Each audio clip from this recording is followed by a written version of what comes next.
Welcome to the news on Enyimba TV. We are reaching you from the commercial city of Aba. First, the headlines. Group threatens to recall Monachim Alozie of Obingwa Osisioma Ugunabo Federal Constituency in Abia State. Southeast NAS Caucus fumes over exclusion of institutions from zone in students' loan. 2 officers killed, 3 injured as Shiites and police clash in Abuja. Thanks for joining us on the news at this time. My name is Esther Chima. Now the news in detail. Abia State High Court sitting in Aba, presided over by Justice C.K. Wanko, has ordered a halt to the proposed remodeling of the Ekonha shopping center. The order mandates that all parties involved maintain the current state of affairs pending the hearing of a motion scheduled for August 27, 2024, which is tomorrow. The plaintiffs, who are key leaders among the shop owners and occupiers of Ekonha shopping center, are challenging the legality of the remodeling project. Led by Chief Chris Uruakba, Friday Dimiri, and Rufus Chinedu James, they have named the Abia State Commissioner for Trade and Investment, Rhino Homes and Properties Limited, the Attorney General and Commissioner for Justice, the Aba South Local Government, and senior law enforcement officials as defendants in their lawsuit. The plaintiffs allege that on August 16, 2024, they received a relocation notice from the state government informing them of imminent plans to remodel the shopping center. This notice, they claim, was issued without consideration of their prior offer to undertake the remodeling themselves. Justice Wanko's order effectively freezes any further actions related to the remodeling project until the motion is heard. Abia State chapter of the All Progressives Congress APC has risen in support of the Deputy Speaker of the House of Representatives, Right Honorable Benjamin Okezie-Kalu, for calling on Governor Alex Otti to return to the ruling party at the center. This is just as the State Executive Council of the party vowed to suspend one Oke Ezala for parading himself as the APC Publicity Secretary in Abia and issuing an unauthorized statement on behalf of the ex-go. The Abia APC chairman, Dr. Kingsley Ononobu, who made the position of the party known in a statement, insisted that the state chapter of the party is solidly behind Kalu and reiterated the call on Otti to return to its folds. Ononobu disclosed that the state exco will be summoning Ezala, who apologized to the state governor on behalf of the party, to explain when he became the spokesperson of Abia APC and who authorized him. A socio-cultural group known as the Ngwa Rangers have threatened to recall the House of Representatives member for Obingwa Osisioma Ugunabo Federal Constituency, Monachim Alozie, alleging that the lawmaker has been noticeably absent from both his duties and in the eye of the public. The group, which alleged that Alozie has failed to serve as the voice of his people in addressing their local concerns, said the lawmaker's performance is capable of jeopardizing the democratic integrity of the federal constituency he represents. In a press release signed by Kingsley Nhesaba, the publicity secretary of Ngwa Rangers, the group expressed dissatisfaction with what they have so far gotten from their representatives based in Abuja, alleging that he is regularly seen at funerals and church dedications events than at his constituency. According to the group, the Obingwa Osisioma Ugunabo Federal Constituency deserves active and dedicated representation, which entails that a petition should be written calling for the recall of Alozie from the House of Representatives. Members of the Association of Radio and Television Technicians, ATANS, in Onitsha, Anambra State, have issued an appeal to Governor Chukwuma Soludo, urging him to instruct his officials to discontinue the use of security operatives to harass and intimidate them in the market. They allege that electronic dealers at Iweka Road, Onitsha, where they engage in electronic repairs, are enlisting the services of government agencies and the police in an attempt to remove them. In spite of a court order from the Anambra State High Court in Awka, the Atans Group claims that the electronic dealers who have already relocated to a new market are employing police and state resources to intimidate and harass them, seeking to forcibly evict them from their businesses' premises. ATAN's members, who are technicians rather than electronic dealers, revealed that they were not consulted during the development of the new market and are unable to afford the 7 million naira per shop required for the relocation. Chief Sebastian Ebilite, the chairman of the association, voiced concerns that despite a court order prohibiting government agencies and the electronic dealers from forcibly ejecting them, they are facing arrest, torture, and shop closures. The Enugu state government has announced that the administration has commenced payment of pensions to local government retirees in the state, even as the Pension Verification Authority said it uncovered 2,640 ghost and deceased pensioners still on the payroll. Confirming the development in Enugu, the secretary to the state government, Professor Chidebere Onya, said the payment was in line with the promise of the Governor Peter Mbah's administration to clear outstanding pensions and gratuity inherited by the administration. He stated that more than 7,000 local government pensioners had since received payments following the governor's approval of the recommendations of the Local Government Pensioners Biometric Verification Committee, which concluded the verification exercise.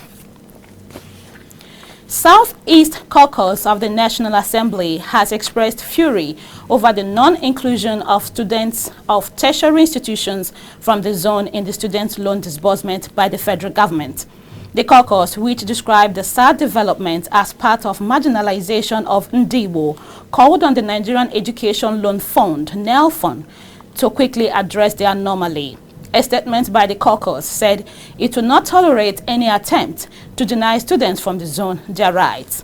The caucus, in the statement by its leader, Senator Enyimba, and his House of Representatives counterpart, Honorable Igariwe Uduma Enwu, urged the federal government to quickly address the injustice. According to the caucus, the excuse adduced by NEL Fund for the exclusion of schools from Southeast in the loan scheme is flimsy. Meanwhile, the Southeast Caucus of the National Assembly has urged tertiary institutions in the zone to comply with the verification request of the Nigerian Education Loan Fund, NEL Fund, for disbursement of loans to students. The caucus, via its leader Enyimba and Igariwe Enwu, made a call in a statement in Abuja. It said that the verification would allow students from institutions in the Southeast zone to benefit from the national program. Director General of the World Trade Organization WTO, Ngozi Okonjo-Iweala, is urging politicians in Nigeria to stop weaponizing insecurity against their opposition in office. She spoke before a room filled with lawmakers at the Echo Hotel and Suites in Lagos during the opening ceremony of the 2024 Annual General Conference of the Nigerian Bar Association. The former Nigerian Finance Minister delivered a keynote address entitled "A Social Contract for Nigeria's Future." She said Nigeria needs a social contract and that all Nigerians, regardless of political or other affiliations, should agree on a social contract. Former President of Ghana, John Mahama, and the President of the Court of Appeal of Nigeria, Justice Monica Domban-Menson, were physically at the event, while President Bola Tinubu was represented by Vice President Kashim Shettima. Inspector General of Police, IGP Kayode Egbetokun, has received 20 medical students and 7 other individuals who were recently rescued from kidnappers in Benue State. These individuals, abducted by a notorious criminal gang, were freed in a successful operation carried out by the Nigerian Police Force, as announced during a press conference in Abuja. The operation, described as both daring and complex, led to the neutralization of the gang's leader, the arrest of 2 other gang members, and the recovery of several weapons. The IGP also said that no ransom was paid for the release of the hostages. The Vice-Chancellor of the University of Jos, Professor Tanko Ishaya, said that the university had made arrangements to house the rescued students to undergo post-traumatic counseling before they reintegrate into university community.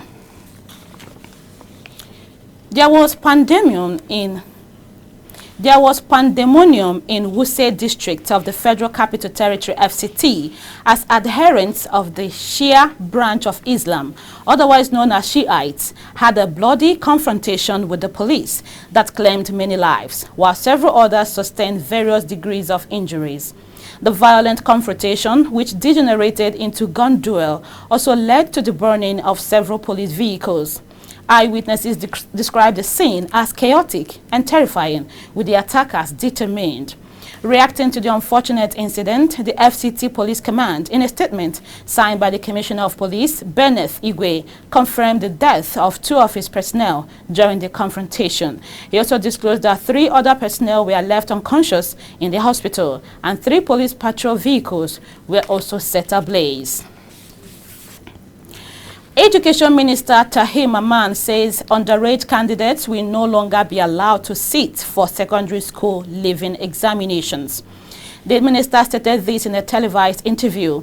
He said the federal government has instructed the West African Examination Council (WAEC), which administers the West African Senior School Certificate Examination (WASE), and the National Examination Council (NECO), which organizes the Senior School Certificate Examination (SSCE), to comply with the directive on 18 years age limit for any candidate to be eligible for the 2 examinations. Mamman also insisted that the age limit for any candidate to write the Unified Tertiary Matriculation Examination (UTME), organized by the Joint Admissions and Matriculation Board (JAMB), remain 18 years. Nigerian Labour Congress NLC has formally written to the police, stating why NLC President Joe Ajaero could not honor an invitation by the police yesterday. Ajaero was billed to appear before the police investigation team yesterday for interrogation over allegations of terrorism financing, and treasonable felony. But the Labour movement urged the police to shift the date to August 29. In a letter to the police authorities by NLC's lawyer, Femi Falana Chambers, Ajaero said the notice is short. He added that he only received the police invitation yesterday when he had already planned an engagement. The letter, signed by a principal partner in Falana's chamber, Samuel Ogala, said Ajaero would be ready to appear before the police team next Wednesday after details of the police allegations against him had been stated. Minister of the Federal Capital Territory, Nyesom Wike, has described former Senate President and Chairman of the Board of Trustees of the People's Democratic Party (PDP), Senator Adolphus Nwabara, as inconsistent character and a sellout. The former governor of Rivers State made this known during a media parley to mark his 1 year in office as Minister of the FCT. The minister claimed that Nwabara is not worthy of being the BOT chairman of the main opposition party. Speaking with some selected journalists, Wike questioned how Nwabara, as the BOT chairman of the PDP, could declare support for the Abia State Governor Alex Oti of the Labour Party.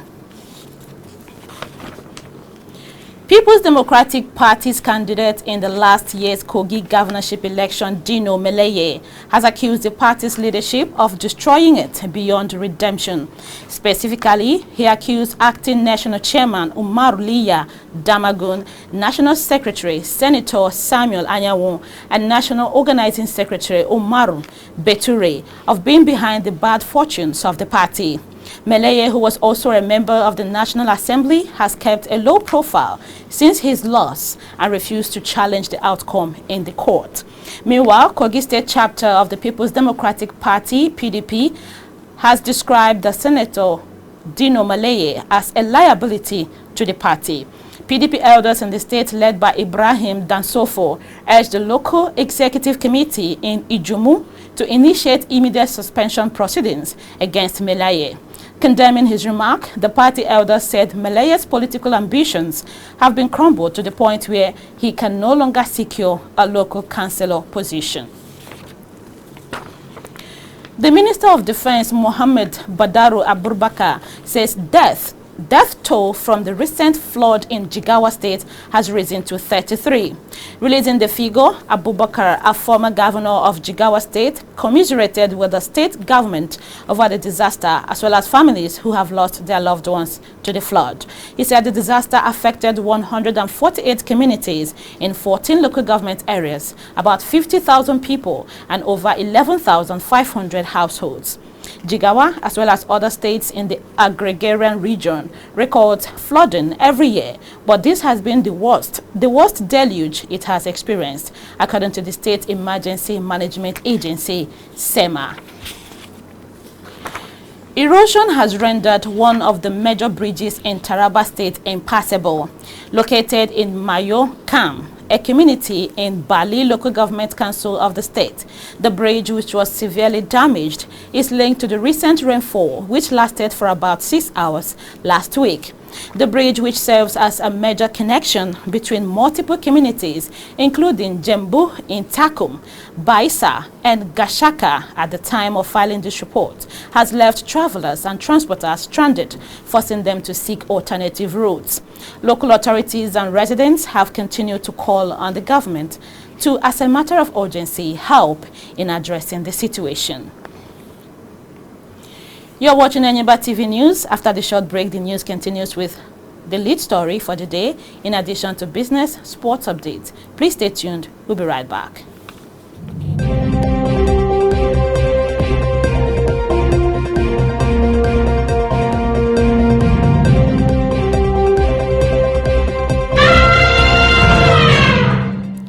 Welcome back and thanks for staying tuned. Now, the rest of the stories. Malawi has begun screening for mpox at all ports of entry in a bid to prevent the spread of the virus. The move comes just days after the first 2 suspected cases were registered in the country and are currently awaiting laboratory test results. This includes a 31-year-old male who is being treated in the hospital and a 17-year-old boy who is receiving care at home. The Democratic Republic of Congo is the epicenter of a more deadly strain of the virus that emerged last year and has subsequently spread to more than 10 other African states. Just over a week ago, the World Health Organization declared the spread of the new strain of mpox a public health emergency of international concern. Africa's top public health agency said some countries on the continent could start vaccinating against mpox within days. Malawi is one of the few southern African countries that have so far managed to avoid mpox outbreak.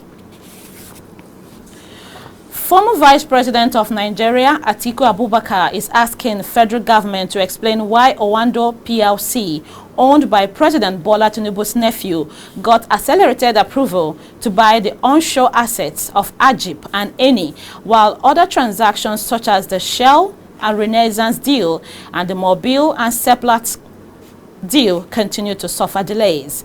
Atiku also accused the government of giving Owando undue preferential treatment in the oil and gas sector to the detriment of more competent investors. The former vice president, in a release signed by his special assistant on public communication, Frank Shaibu, also slammed Tinubu's administration for implementing a sham subsidy regime. The 2023 presidential candidate of the People's Democratic Party, PDP, in a statement also knocked the House of Representatives for failing to take proper action on the Nigerian National Petroleum Company Limited, NNPCL, which he said had gone ahead to mortgage the country's national oil assets to vested interest. And now sports.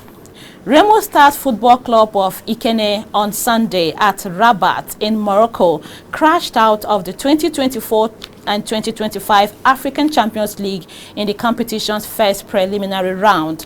The 2023 and 2024 Nigerian Premier Football League (NPFL) runners-up crashed out after losing 2-3 aggregate to Moroccan side of AS FAR Rabat. Remo Stars lost 0-2 on the 9th at the stage Prince Mole El Hassan in Rabat. The Nigerian side had won the first leg fixture on August 18 in Ikene 2-1, but they could not withstand the Moroccans' offensive bliss in the second leg game. Remo Stars' loss meant 2 of Nigeria's representatives in club in club football on the continent have crashed out just one round into their respective competition. On Saturday, El Kanemi Warriors Football Club of Maiduguri was eliminated from the African Confederation Cup competition's first preliminary round after a 2-3 aggregate loss. Nigeria now has only one club each in the two continental competitions. Enyimba International FC of Aba had also drawn by in the opening round into the second preliminary round of the African Confederation Cup competition. Rangers International FC of Enugu had on Friday advanced into the second preliminary round of the African Champions League competition after a 2-1 aggregate victory in the opening round. And with that sports story, we wrap up this edition of the news on Enyimba TV at this time. But before we go, here is a recap of the top stories. Group threatens to recall Munachima Lozie of Obingwa Osisioma Ugunabo Federal Constituency in Abia State. Southeast NAS Caucus fumes over exclusion of institutions from zone in students' loan. 2 officers killed, 3 injured as Shiites and police clash in Abuja. Now that's our package of the news for now. Please join us for more updates in our subsequent bulletins. Meanwhile, don't forget to subscribe to this channel on YouTube. Click on the notification bell to receive alerts when new videos are uploaded. Thanks for watching. On behalf of the production crew, my name is Esther Chema, appreciating you for watching.